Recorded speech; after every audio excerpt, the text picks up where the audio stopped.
All right, today we're going to look at some really nice acoustic guitars.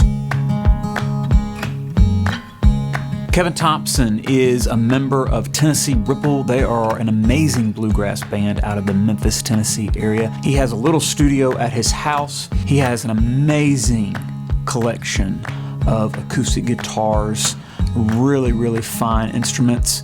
He has some phenomenal preamps in his studio, great microphones. He is an amazing musician. His wife actually plays the bass for Tennessee Ripple.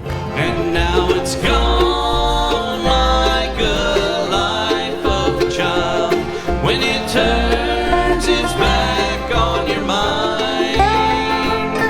Tomorrow has no home, sweet home. Look what they've done to mine. He collects some fantastic acoustic guitars. He has really nice taste for acoustics. He loves sort of those Martin, those vintage Martin sounding guitars. So he has found several companies that make these really fantastic vintage style guitars. Kevin recently came to a small fall festival in North Mississippi that I was engineering the sound for, and I knew he was going to be coming with Tennessee Ripple, and so I called him and I said, can you bring several of those guitars that you have that are so amazing? I quickly shot this little video because I wanted to show you guys some of these amazing instruments that he has. So you're going to notice there's a lot of noise in the background. We had like generators running. There were rides being set up on the other side of this pavilion. So it's actually pretty noisy. And we didn't have a whole lot of time because the band was coming in and we were getting ready to do sound checks. But I wanted you to see these amazing instruments, so check it out. This one's a Santa Cruz, 1991, made by the Santa Cruz Company in Santa Cruz, California. Richard Hoover. One of my heroes, guitar player heroes, Tony Rice. This is a Tony Rice model. Play a little of it. This is here.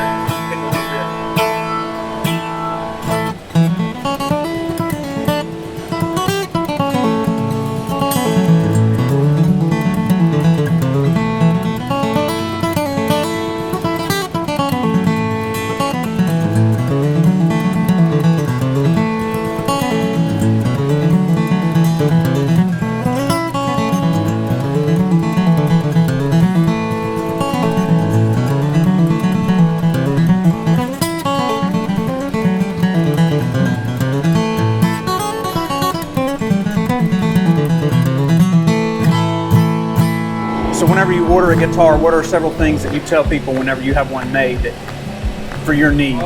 Things you like. For my needs, most generally for bluegrass, you want a dreadnought.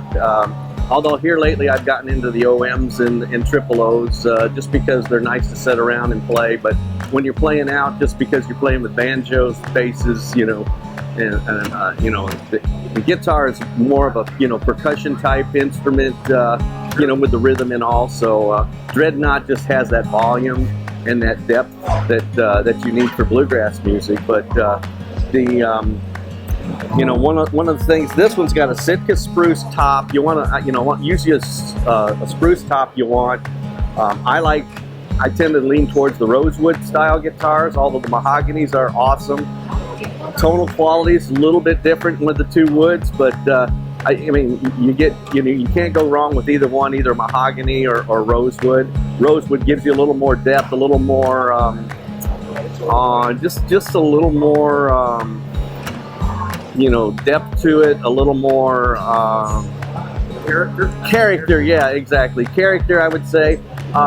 Where mahogany is, as far as recording, actually probably mahogany might even be a little, or on live performances on stage, mahogany might cut a little bit better. It's not as rounded as like a rosewood sound is, but it still has a great tonal quality. And then for me, it's usually like a 1 3/4 inch nut or a 1 11/16, something like that. And then, you know, I've got a couple guitars that, you know, they have different neck widths and thicknesses and things like that. But yeah, I mean, pretty much just the dreadnought style for bluegrass, and that's. Show us your other. Show us that. All right. Well, this company was it's a recent discovery to me. I ordered a Thompson guitar, but then I learned about this company in Hillsborough, North Carolina, and they're making authentic style guitars. You know, like the old 30s Martins, and this is a D18 model. Pre-war, and it's mahogany. So the other one I had was a rosewood. This is mahogany. So and beautiful sounding guitar, and it looks old. They have different levels of distressing that they'll on the headstock and stuff. yeah, they'll offer. Well, there's also, you can see this is a level 1, so this has very little distressing on it, but you can get it distressed up to a level 3, which looks like it's just been dragged across the parking lot, you know, things. So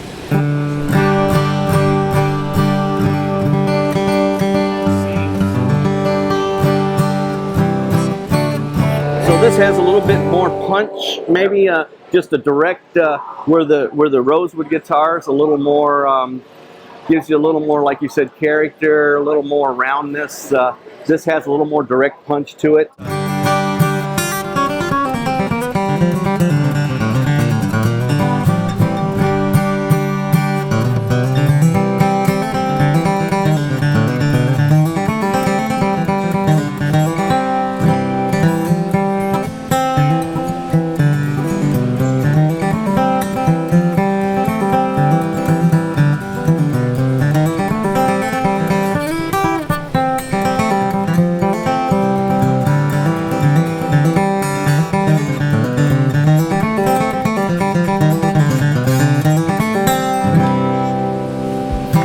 So yeah, it does. It has a little bit different tonal characteristics. I like this one because it has a deepness. It has it's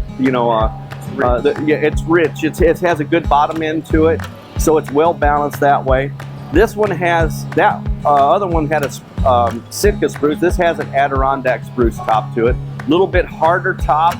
Gives you a little more, and it allows the guitar to have a little more of that punch and things. What are some of the options that PreWar Guitars company will do for you? Well, you can get their guitars. I'll show you my other one here, which is a triple O, and you can get different levels of distressing. So, like I said, this is like a level 1, 1.5. You can see where it has marking here, to where it looks like pick marks and things like that on it. It has marking up in here. You know, it's meant to look like an old guitar, although this is a 2018. Right. So, and I sure didn't beat it up that much yet. So, yeah, so it's, you know, they really tailor their guitars to be very, very similar to the 1930 style Martins. And which are very hard to get these days. And if you do get one, you're going to spend, you know, anywhere from $50,000 to $100,000 for one. Give us a price range for these. They're normally 5 to 8 grand. These are usually 5 to about 10 grand now. Okay. Depending on what woods you get in them. But yeah, you can easily get one for around, you know, $5,000 to $6,000. You know, so this one is my newest member. It's a level 1 distressing, and I had this one built for me. That one I actually bought used, but this one I actually bought and ordered.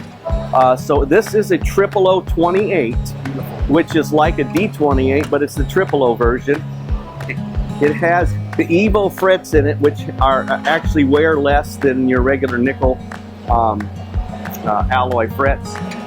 And then it has Brazilian rosewood in it. It's a very dark set of Brazilian, but so that takes the, you know, that tone wood takes the price up quite a bit. But it's got the Adirondack top as well, and it's, you know, it's basically built like a you know, this is like a 1937 00028, which I can say at Carter Guitar in Nashville, they had one of these on sale, the real deal Martin 00028 was $70,000. So we're not buying any of So, those. yeah. So this one's just a little. This one, I just was a little under 9,000 with the upgraded tone woods and all. But it's So essentially it's the same type guitar. and it's exactly the same type. That mic, let's hear it. You can see it's got a good bottom end too.